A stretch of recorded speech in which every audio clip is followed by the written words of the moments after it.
T-Wolves go ice cold at the end of Game 3. They fall to Dallas 116-107. We're breaking it all down. It's coming up next on the Locked On Wolves POSTCAST.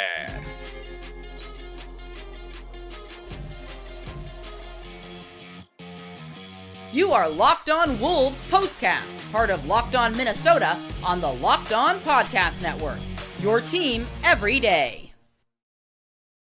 What's up? What's up? Back in the lab, back at it. Another T-Wolves POSTCAST episode right here on the Locked On Sports Minnesota Network. I got my main man with me, Andrew Dukowitz, Wolves and Lynx expert over at ZoneCoverageMN.com. He's on X at @ADukeMN. And Andrew, before we jump into all the action from Game 3, quick reminder, today's episode brought to us by FanDuel. Make every moment more. Right now, new customers, you're getting $150 in bonus bets with any winning $5 bet. That's $150 with any winning $5 bet. Just visit FanDuel.com/lockedon today to get started. All right, man. Last 48 hours or so, everybody saw all the stats coming into tonight, right? Teams up 2-0 in the NBA playoffs ended up winning it over 90% of the time. Teams that started 0-2 at home, by the way, or 0-9 all-time NBA history. So needless to say, Wolves obviously, they've dug themselves in this massive hole, put themselves tonight in this must-win situation already, despite two extremely close nail biters. They lose by just 3 points in Game 1. They lose by 1 point Friday night in Game 2. Plenty to unpack here from this one. I'll give you the quick snapshot quarter by quarter. Wolves start the night down 5 in the first quarter, down again in the first quarter, 3 games in a row. The defense early on, once again, having fits trying to figure out how to stop Luka, how to stop Kyrie, and then those twin towers down low. They give up 33 points in the first quarter, which again, just so uncharacteristic for them defensively from what we've seen from them all season long. They lose quarter 2 by 3 points. So they go in the locker room down 8. The 8 topics, I think, at halftime, Cat, just 2 of 10, 5 points, 0 for 5 from 3, couldn't buy a bucket. His only 2 baskets were on drives to the hoop. Meanwhile, for Dallas, Derek Lively, the rookie phenom, who has absolutely feasted all postseason, took a brutal knee to the back of the head by Cat. He had to leave the game. Actually, a pretty scary few minutes, to be honest. He ended up leaving the game with concussion-like symptoms. That was kind of huge, though, from an X's and O's perspective, because without his playmaking abilities down low, all of a sudden, the blitz defensively started to look a little bit different, a little bit more effective. Third quarter, we go. It was the Ant show, 8 straight points, including, could have been the dunk of the series, 10 points in the quarter, ties things back up. Fourth quarter, we go. This team's kryptonite. Fourth quarter, 3 games in a row now.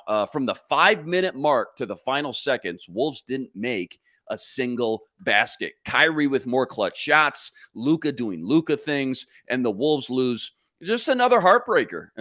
Third game in a row where, until the very end, things were so close there, but they just unraveled. Plenty to deep dive. Let's just start, though, Andrew, with maybe your biggest 8 topics, your biggest takeaways first and foremost. I mean, biggest takeaway is Luka and Kyrie are just incredible. What are you going to do? 2 Hall of Famers. What are you going to do?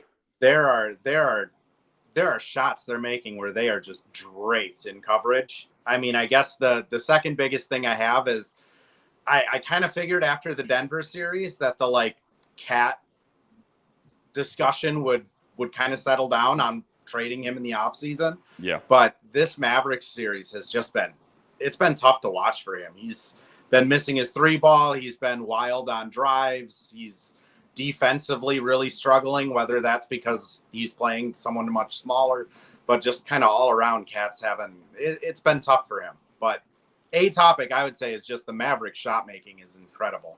Yeah, what are you going to do? Again, 2 Hall of Famers. There's times, there's been plenty of times throughout this entire series, and we'll get back to Cat here in a second, but plenty of times in this entire series where the Wolves aren't playing bad defense, man. I mean, sometimes you just throw your hands up. You say, hey, these are 2 Hall of Famers. Not much you can do. You just put your head up and just keep moving on. Unfortunately, just not enough through these first 3 games. A lot I want to dive into here. I know we got about 30 minutes or so. But again, the ice cold shooting from that 5-minute mark, it was so tight up to that point. just kind of a common theme here, though, for this team. For some reason, down at the end, late in games, kind of unraveling to a degree. Maybe that's putting it lightly. How do you explain it? Has there been any main common themes, common components you've seen, or has it been different every time, every game, games 1, 2, and 3? I think turnovers are probably the most part. Yeah. I also feel like despite this team having Gobert and Conley and Kyle Anderson, and Cat's not a young player by any means anymore, they play like a really young team. A lot of mental mistakes. I mean, Ant not getting more than one shot off in the last 3 minutes, and it was just kind of a garbage time layup.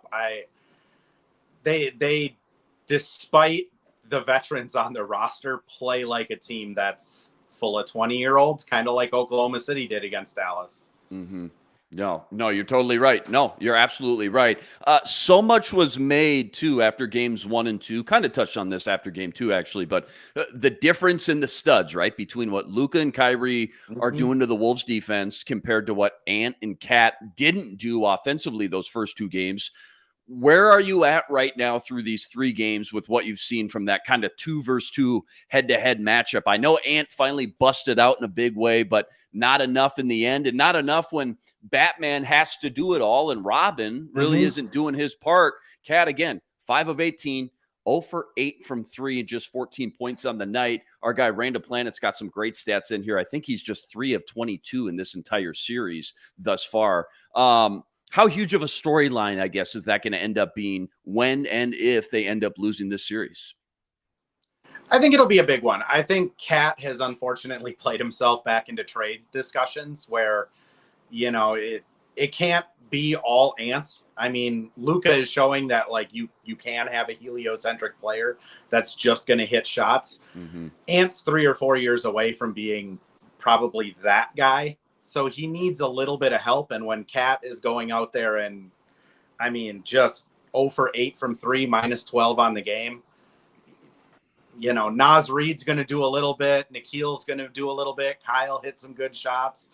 But those can't be your second best player on any given night. You got to have, you know, using yours, you got to have a Robin to the Batman. And Cat, to his credit, game 6 and 7 against the Nuggets was Robin, but he's kind of proving that he can't do that consistently. And even when Ant shows out like this, he's just not able to take advantage of those open looks. Yeah, I kind of want to stem off what you just touched on because it is scary to think about. I think Reggie Miller's mentioned it a couple times. It's scary to think about what this series would look like, what these games would look like without some of these role guys for the Wolves too, right? Like, yeah, Cat and Ant struggling the way they have. And again, I know Ant kind of busted out of that shell in the third quarter. Great to see. But, you know, Jaden goes off for 23 in game 1. Kind of kept them afloat that whole game. Naz Reid in game 2 with the flamethrower, as Kevin Harlan called it. 29 from those 2 combined tonight. Slow-mo, he was 5 for 5, ends up 5 for 6, 10 points. I know it doesn't sound like much, but again, getting 10 points from Slow-mo and just his complete game as well. Again, not enough when your 2 studs aren't doing their part. But what can you say about some of these other kind of role guys stepping up when this Timberwolves team has needed them the most these 3 games? Well, it's kind of wasting those role player minutes. It feels like it, yeah. You look at Daniel Gafford, and he had his kind of role player game of the series, and Derek Jones hit a couple big threes earlier in this game, and unfortunately, that's the Mavericks stars showed up, and those little contributions from them mattered a ton. I mean, if Kyle Anderson's going to score 9 points, and I think he was perfect from the field until late in the fourth, Cat has to show up. I mean, I think someday maybe an Ant Jaden could be the 2 best players on the team, but they're not to that point yet by any means. Talk to me a little bit more about the blitz, right? The X's and O's part of this whole equation, right? The Wolves' struggles defensively in this series. I'll be the first to say it. We said it at the top. We're talking about 2 Hall of Famers here, Luka and Kyrie. So I get it. It's almost impossible at times, right? There's ebbs and flows through every game where when these 2 are on and it's clicking, you just got to throw your hands up. Yeah. I know losing Lively really changed things, I guess, you know, midway through the second quarter and in that second half, you know, up to that point, though, 10 quarters of play we saw a big sample size at that point. How frustrated were you with I don't know their game plan. Was it more of the lack of execution? Because at what point do you also sit here and say, as a coaching staff, what we're doing isn't working, so we got to switch things up? And you know what? If we lose again, then so be it. But we're not going to keep doing the same thing over and over and expecting different results. That's just crazy. So, like, how much does the coaching need to maybe take some blame in that blitz / I don't know, defensive department this series, I guess, if any? I thought the coaching wasn't too bad, honestly. I think game one was rough. That was bad. And they kind of made their adjustments of we're going to blitz off of the pick and rolls. We're going to kind of lean coverage that way. I think, unfortunately, like, coaching wise, what could change is their personnel moves. I mean, Kyle Anderson was playing so much better than Cat almost the entire game and was playing better defensively on Luka. Ant was being really successful off ball. It's frustrating because I think the reality is if you bench Cat for another entire fourth quarter, you might lose them. And if they have any hope of coming back and being the first team to come back from 3-0, they need Cat engaged and they need him playing well. But at the same time, he missed 2 big threes in the last about minute and a half or so. And good looks, too. I just want to throw it out. Pretty good looks, too, man. What do you want? Yeah, you're due. Plenty more deep dive I want to get into on this Wolves Game 3 versus Dallas. That's all coming up, though, right after this. All right, quick reminder. Tonight's episode brought to us by FanDuel, America's #1 sportsbook and official sportsbook partner of the NBA right now. It's playoff time in the NBA and NHL, not to mention baseball's in full swing. That means FanDuel's your #1 place to be to bet on all the action. Check this out right now. New customers, you're getting $150 in bonus bets with any winning $5 bet. That's $150 in bonus bets with any winning $5 bet. Bet on everything from slap shots to home runs to slam dunks, all on the app that's safe, secure, and easy to use. So what are you waiting for? Visit FanDuel.com/lockedon. Make your first bet a huge win. FanDuel, America's #1 sportsbook, an official sportsbook partner of the NBA. Any final thoughts? I don't know how much time you've had to look at some of these box score numbers, team stats specifically, but any final thoughts as far as any of these team stats that stuck out the most tonight? Points off turnovers, bench scoring, offensive rebounds, the paint points we talked about in game 2. Again, I came on here. I said, Charles Barkley said in the post game, Wolves with all this size have no business getting outscored in the paint 62-48 like they did in game 1. And then again in game 2, well, they outscored them by 10 tonight, 50-40, the Wolves, that is. Dallas, though, got to the line 14 more times tonight, 27 times total, I believe. Their three-point shooting was just flat out a monster difference in this game, 50% from three-point range to the Wolves just 30. Again, Cat 0 for 8 doesn't help. What sticks out the most, though, as it pertains to how this game played out when you look at some of those team stats? I think looking positively, I mean, Ant only shot 2 threes. Everything else was at the rim. I mean, he was playing a lot more aggressive. I guess the other thing, I don't think this game was lost because of the refs. I just don't. When the refs were really kind of giving the Mavs a lot of fouls, it was in the third quarter, and that was when the Wolves kind of made their comeback. That being said, you know, when another team shoots 14 more free throws for you, I think in the third quarter it was like 15-2 at one point. You know, it's tough. It's demoralizing. You start looking at your teammates and looking at each other. Jaden getting his 5th foul and going to the bench. That being said, I don't think it's the refs that caused this loss. I think it's just there wasn't enough shots going in for the Wolves. Again, cough, Cat 0 for 8 is a tough look. Right. Oh, we're both catching something, man. Cough, Cat 0 for 8. Come on, man. It's crazy. We're going to have to call in on Tuesday. That's right. Another PTO day. Sometimes we get so transfixed on what the Wolves are and aren't doing. I'm wondering if, and I asked Sam Ekstrom this the other night, I'm wondering from your point of view, if there's anything or anyone through 3 games for Dallas that has maybe surprised you the most. Again, Gafford and Lively, you know, obviously a huge A topic. They've been such huge X factors for both these games. I should say about 10 quarters, really, until Lively went out in that second half, just feasting under the rim on all those assists from Luka and Kyrie. Not to mention, again, Luka and Kyrie, the clutch genes are just so huge for them, so frustrating to stop sometimes. It's almost like, unless you're up 7 or 8 with a minute left, it's just not going to be enough versus those two when they flip on that switch. But anything surprised you the most about these 3 games versus Dallas, from Dallas's point of view specifically? I think 2 things. I was really expecting PJ Washington to kind of keep his hot shooting going, and he's been missing a lot. So, I mean, that's been a benefit to the Wolves. I think the other thing is just Derek Jones Jr., for a guy that keeps bouncing around from team to team. He's a really good defender on Ant. He bodies him, he muscles him, he makes him work around screens. He just is a lot better of a player than I think he gets credit for. I mean, today hit a couple big 3-pointers in the first quarter. He plays with a lot of confidence. And for a team that traded out Dorian Finney-Smith for Kyrie, it's kind of nice that for the Mavericks to stumble into a Derek Jones Jr. that can do roughly the same thing. How much of this series, when we look back, do you think will end up being kind of chalked up to, I'm trying to figure out how to word this, maybe the moment being a little bit too big for guys like Ant and Cat, who, again, I know Cat's been in the playoffs multiple times, but like so inexperienced in the postseason department this late in the season, at least, versus, again, you're going up against guys like Kyrie, who's done it, been here before, won the whole thing. Luka, who, they called out on the broadcast even before he showed up to the NBA over in Europe as a 16, 17-year-old, played in so many huge games over there.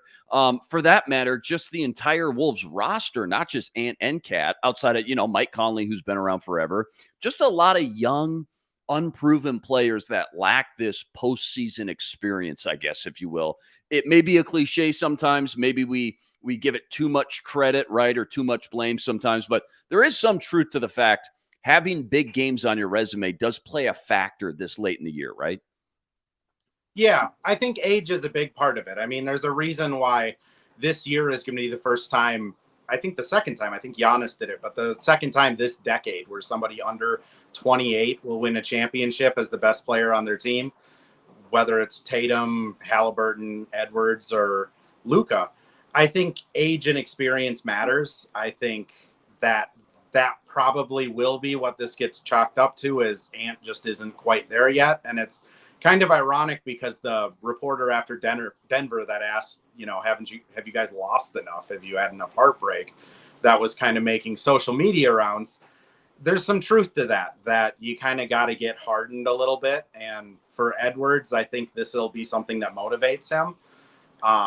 And I think for the team, it's eye-opening on some things that they need to do, whether it is moving Cat, whether it is bringing in more veterans, what have you.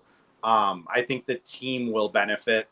Obviously, they're not going to benefit as much as if they won a ring, because that's the ultimate goal. But I think they'll be able to learn a lot from this, however long this Dallas series goes.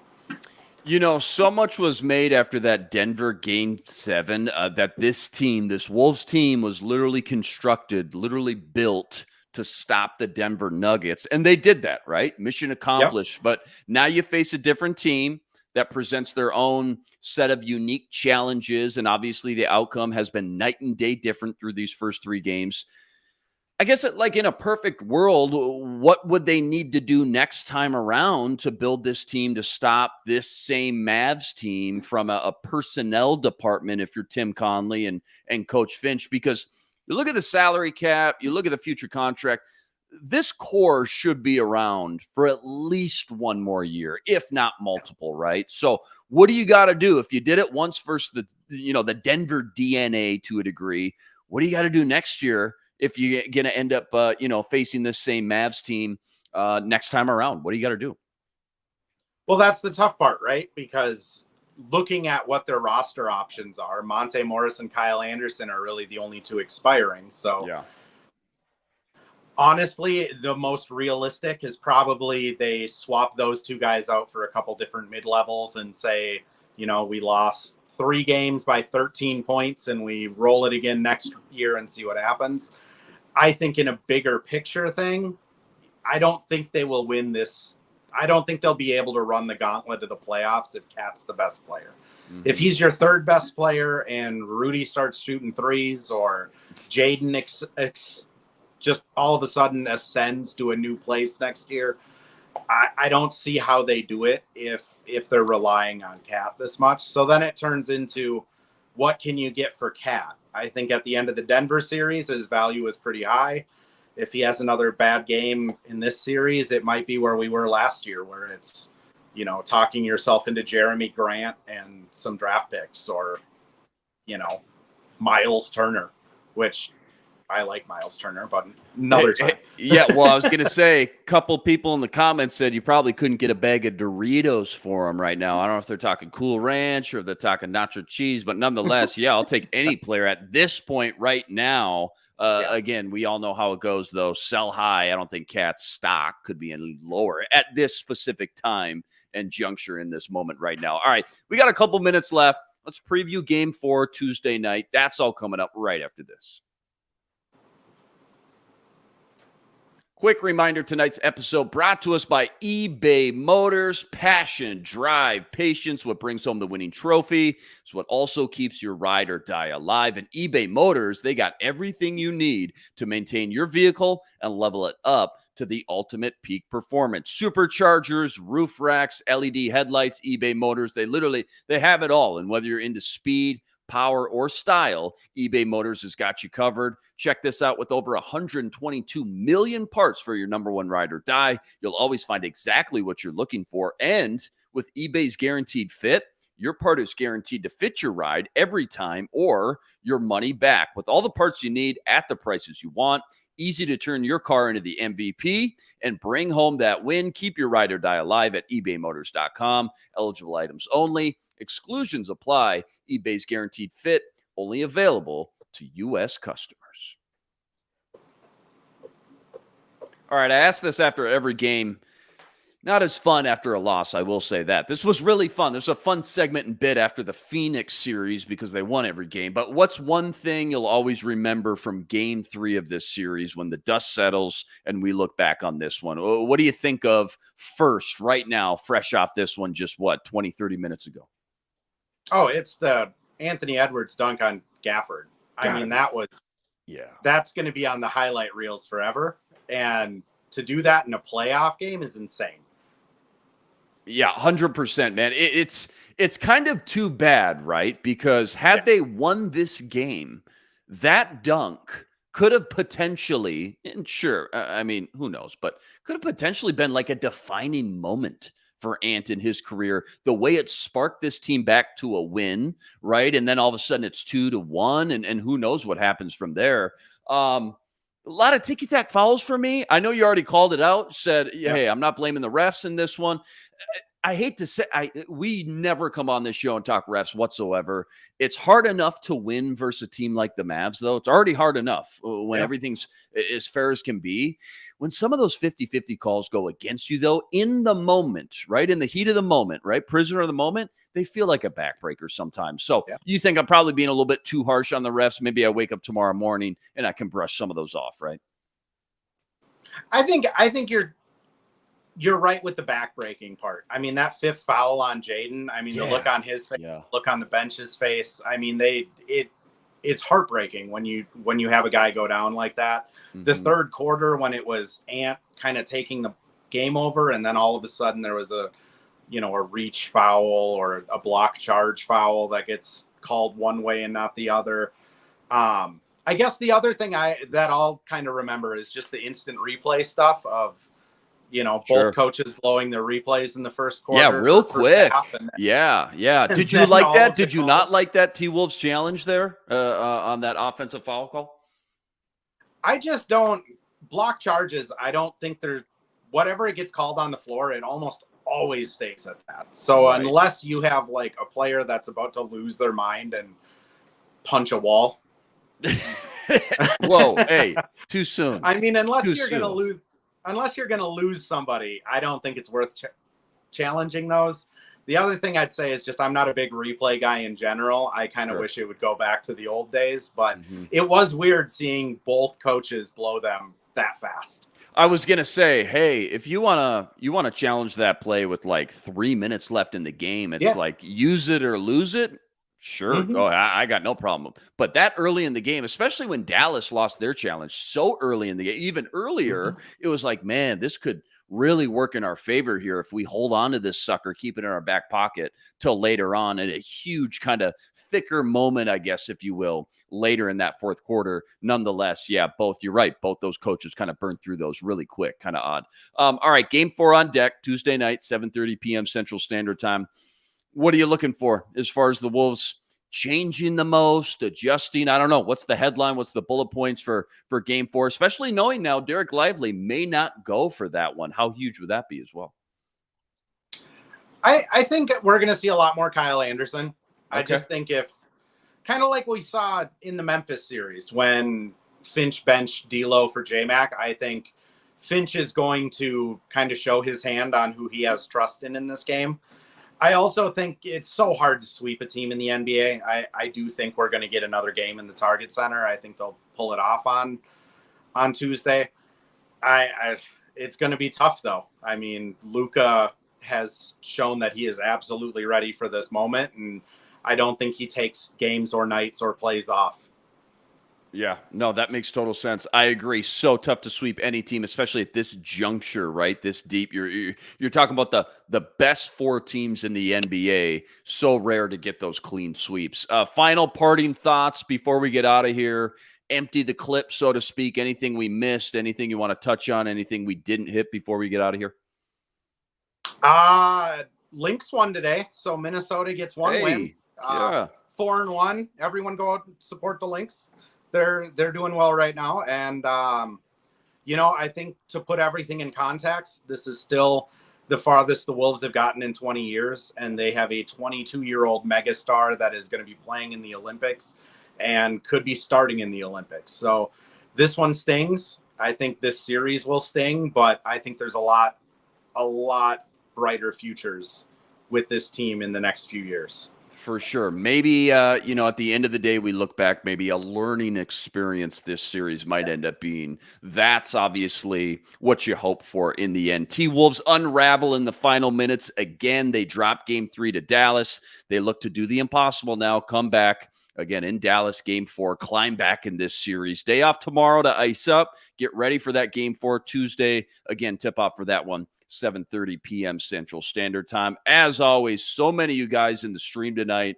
Love you guys. Huge shout out to all you guys. Rest assured, we'll be back each and every game. Same time, same place right here to break it all down. Quick reminder as well, go check out all of Andrew's work on X at @ADukeMN. All the work he's pumping out over there at Zone Coverage MN with the Wolves, with the Lynx coverage. And Ben Beacon, don't forget, always killing it over on the Locked On Wolves podcast. That's each and every day as well. All right. That'll do it for us tonight. That's Andrew Dukowitz. I'm Luke Inman. We'll see you for game 4. But until then, signing out.